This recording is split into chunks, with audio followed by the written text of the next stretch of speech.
It was supposed to be a normal night. Mom kissed my forehead, like she always did. Quick, warm, and pretending she wasn't nervous about leaving. Dad ruffled my hair and told me, "Stay in. Lights on where you need them. No creepy stuff." Then the door shut. The car noise faded, and I was alone in the house. I told myself I was fine. Really. I even started the timer in the kitchen like Dad always said to do for safety stuff. 15 minutes of watching TV, then I'd do homework, then snack, then bedtime. That was the plan. But the house sounded different at night. During the day, the floors were just floors. The hallway was just a hallway. The old house groaned sometimes, like it was stretching, but I never thought about it. At night, though, every little sound turned into something else in my head. The refrigerator hummed like it was talking quietly. The vents clicked and sighed like they were breathing. I kept the lights on in the living room and kitchen because Mom was right. Darkness makes your brain invent things. At first, nothing happened. I ate cereal out of a bowl that was way too big for me. I watched a show where people laughed at jokes that weren't even scary. I did a page of math that looked like a crowd of tiny black letters marching across the paper. Then, there was a sound. Not loud, not like a monster or a crash, just a soft snick. I sat up so fast my knees hit the coffee table.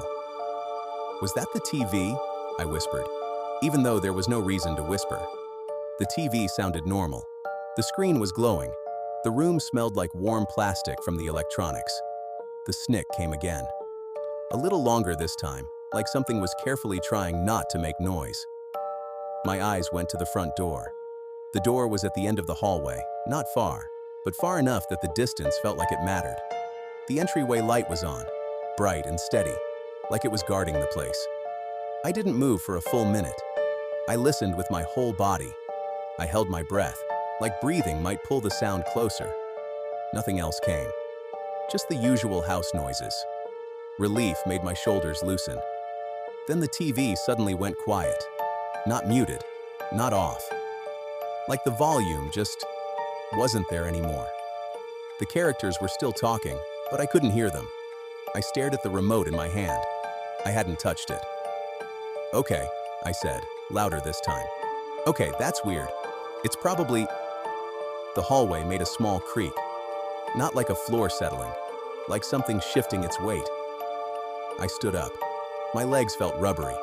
I walked slowly, the way you do when you don't want to scare something, like the thing might get offended if you notice it. The hallway carpet absorbed my steps, and that was somehow worse. Silence meant I couldn't use sound to measure what was happening. I reached the end and looked toward the front door. The knob was still. The lock was still. The door looked normal, but the air near it felt colder. Like when you open the freezer and your skin knows before your brain catches up. Then I heard it again. A careful, deliberate motion. Click, click, click. Like the lock being tested. My throat tightened so hard it hurt. I backed up one step, then another. I tried to tell myself it was someone outside with the wrong key, or maybe a neighbor messing around, or a raccoon getting into the porch. Anything that wasn't this. But nobody in the world had a reason to do that at this time of night.